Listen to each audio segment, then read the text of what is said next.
காஞ்சிபுரம் கோவில் மாநகரம் என்று போற்றப்படும் மிக முக்கியமான ஆன்மீகத் தலமாகும். இங்கு அருள்பாலிக்கும் அன்னை காமாட்சி அம்மன் இந்தியாவின் 51 சக்தி பீடங்களில் ஒன்றான காமகோடி பீடத்தில் வீற்றிருக்கும் பராசக்தியின் ஒரு முழுமையான வடிவம். அன்னை பராசக்தியின் தொப்புள் பகுதி விழுந்த இடம் இது என்பதால் இது நாபி பீடம் எனவும் அழைக்கப்படுகிறது. காமாட்சி என்ற திருப்பெயரில் கா என்றால் விருப்பம், ஆட்சி என்றால் கண் என்றும் ஆளுதல் என்றும் இரு பொருள்படும். ஆகஸ்டு காமாட்சி என்றால் பக்தர்களின் விருப்பங்களை தன் அருட்பார்வையால் ஆள்பவள் அல்லது நிறைவேற்றுபவள் என்று பொருள்படும். இவள் கருணையையும் அன்பையும் பொழியும் கண்களையுடையவள். அவளின் திருப்பெயரே அவள் தனது காம விருப்ப கண்களால் பக்தர்களுக்கு அருள்பவள் என்பதன் அடையாளமாகும். கலைமகளையும் சரஸ்வதி, திருமகளையும் லட்சுமி தன் இரு கண்களாக கொண்டவள் என்பதோடு மூவுலகையும் தன்னுடைய விழிகளால் ஆள்பவள் என்றும் போற்றப்படுகிறாள். கா அதாவது சரஸ்வதி தேவி கல்விக்கு அதிபதி, மா அதாவது லட்சுமி தேவி செல்வத்திற்கு அதிபதி மற்றும் அக்ஷி கண். இதன் மூலம் அவள் சரஸ்வதி மற்றும் லட்சுமி இருவரையும் தன் கண்களில் கொண்டவள் என்று பொருள். அன்னை காமாட்சி காஞ்சிபுரத்திற்கு வந்த விதத்திற்கு பல காரணங்கள் கூறப்படுகின்றன. ஒரு புராணத்தின்படி கைலாயத்தில் பார்வதி தேவி விளையாட்டாக சிவபெருமானின் கண்களை மூடியதால் உலகம் முழுவதும் இருண்டு இயக்கம் நின்றது. இதனால் சினமடைந்த சிவன் பார்வதியை பூலோகத்தில் பிறக்கும்படி சபித்தார். தனது தவறை உணர்ந்த அம்பிகை மன்னிப்பு கோர சிவன் அவளை பூலோகத்தில் காஞ்சிபுரத்தில் தவம் செய்து வழிபட்டால் மீண்டும் அவளுடன் இணைவதாக கூறினார். சிவனின் கட்டளைப்படி காஞ்சிபுரத்திற்கு வந்த அன்னை பார்வதி ஒரு மாமரத்தின் அடியில் மணலால் ஒரு சிவலிங்கத்தை பிடித்து வைத்து பஞ்ச அக்னியின் மத்தியில் நின்றபடி கடும் தவம் புரிந்தாள். அம்பிகையின் தவத்தை சோதிக்க எண்ணிய சிவன் தன் தலையில் குடியிருக்கும் கங்கையை பூமியில் வெள்ளமாக ஓடவிட்டார். கங்கை வெள்ளம்தான் பிடித்து வைத்த லிங்கத்தை கரைத்துவிடும் என அஞ்சிய அம்பிகை அந்த மணல் லிங்கத்தை தனது மார்போடு அணைத்துக் கொண்டாள். அம்பிகையின் பக்தியால் மகிழ்ந்த சிவபெருமான் அவளுக்கு காட்சி தந்து அவளின் பாவத்தை மன்னித்தருளி அங்கேயே திருமணம் செய்து கொண்டார். மற்றொரு முக்கியமான புராணக் கதைப்படி பந்தகாசுரன் எனும் அசுரனின் கொடுமைகளைத் தாங்க முடியாமல் தேவர்களும் முனிவர்களும் சிவபெருமானிடம் முறையிட்டனர்.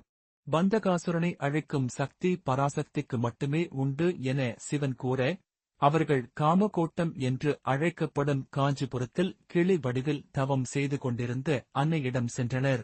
தேவர்களின் துன்பத்தைக் கேட்டு மனம் இறங்கிய அன்னை 18 கரங்களில் ஆயுதங்களை ஏந்திய பைரவரூபிணியாக உக்கிர வடிவம் கொண்டு பந்தகாசுரனை அழித்து சாந்த சுரூபிணியாக காஞ்சியில் அமர்ந்தாள்.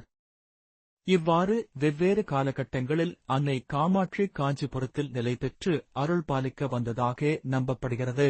காமாட்சி அம்மன் இங்கு பத்மாசன யோக நிலையில் அமர்ந்த கோலத்தில் காட்சியளிக்கிறாள். இது அவளின் அமைதியையும் ஞானத்தையும் குறிக்கிறது.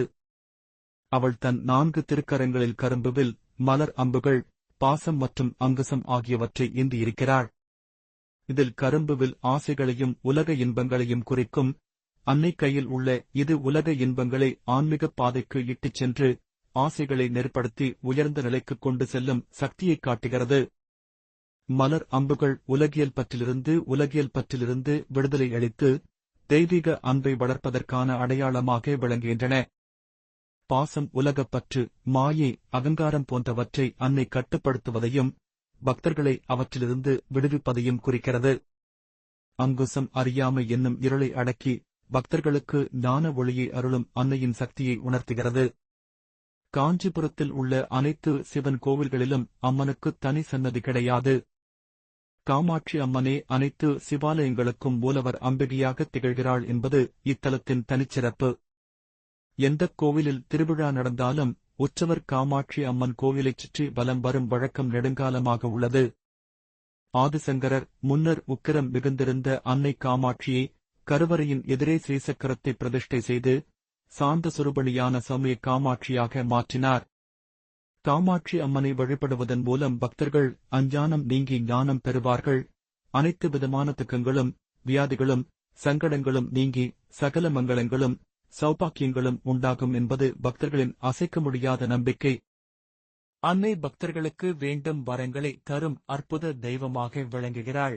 காஞ்சி காமாட்சி அம்மனின் 108 போற்றித் துதிகளை அனைத்து வெள்ளிக்கிழமைகளிலும் சொல்லி வழிபட நன்மைகள் நடைபெறும். காஞ்சி காமாட்சி அம்மன் 108 போற்றி. ஓம் அருளுருவான அன்னையே போற்றி. ஓம் அகிலாண்ட நாயகியே போற்றி. ஓம் அருமறையின் முதல்வியே போற்றி. ஓம் அறம் வளர்த்த தாயே போற்றி. ஓம் ஆதிபீடா பரமேஸ்வரியே போற்றி. ஓம் அகந்தையை தீர்ப்பளே போற்றி.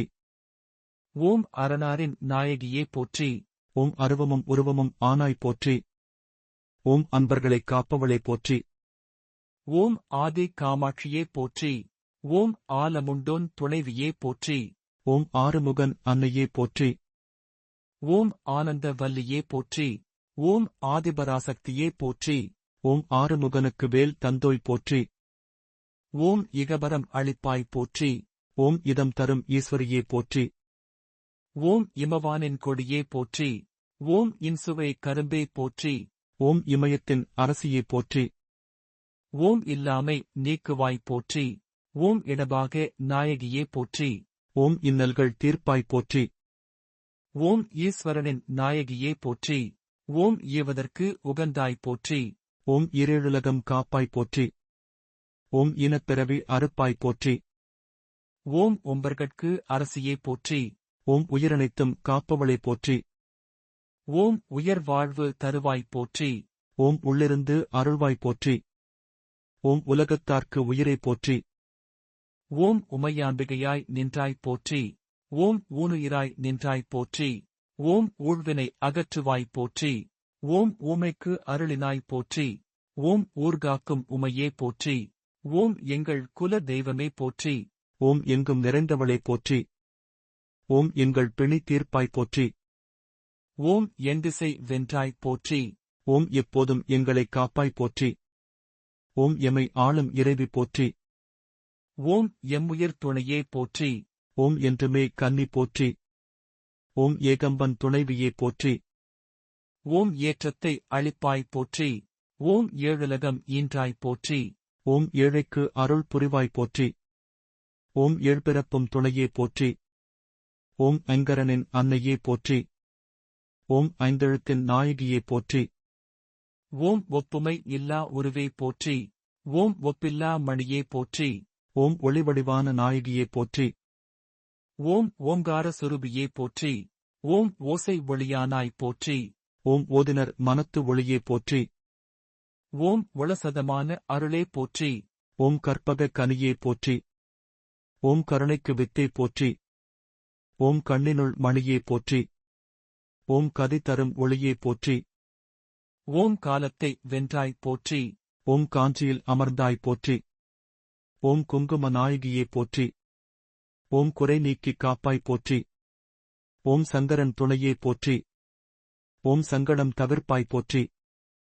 ஓம் சக்தி சாம்பவியே போற்றி. ஓம் சகலமும் அருள்வாய் போற்றி. ஓம் சுந்தர நாயகியே போற்றி. ஓம் சுகம் தரும் தேவியே போற்றி. ஓம் சூலத்தை தரித்தாய் போற்றி. ஓம் சூட்சும செல்வி போற்றி. ஓம் ஜெகமெல்லாம் காப்பாய் போற்றி. ஓம் செருக்கினை அறுப்பாய் போற்றி. ஓம் ஞானத்தை அருள்வாய் போற்றி. ஓம் ஞானியர் துணையே போற்றி. ஓம் திரிபுர சுந்தரியே போற்றி. ஓம் தீஞ்சுவை கனியே போற்றி. ஓம் தென்னவன் மகளே போற்றி. ஓம் தேனார் மொழியாய் போற்றி. ஓம் நற்றவக் கொழுந்தே போற்றி. ஓம் நான்மறை பொருளே போற்றி. ஓம் நிம்மதி அளிப்பாய் போற்றி. ஓம் நீதிக்கு அரசே போற்றி. ஓம் பக்தரை காப்பாய் போற்றி. ஓம் பாவத்தை அறுப்பாய் போற்றி. ஓம் புண்ணிய பொருளே போற்றி. ஓம் போற்றுவார்க்கு அருள்வாய் போற்றி. ஓம் மங்கலம் அருள்வாய் போற்றி. ஓம் மாங்கல்யம் காப்பாய் போற்றி.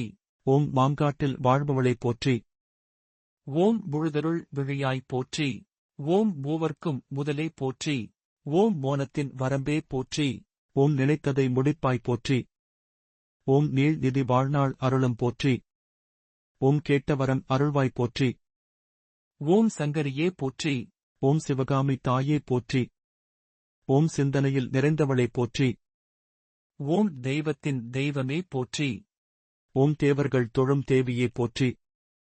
ஓம் நலம் தரும் காமாட்சியே போற்றி. ஓம் நன்மை அனைத்தும் அருள்வாய் போற்றி. ஓம் மகாசக்தியே தாயே போற்றி போற்றி.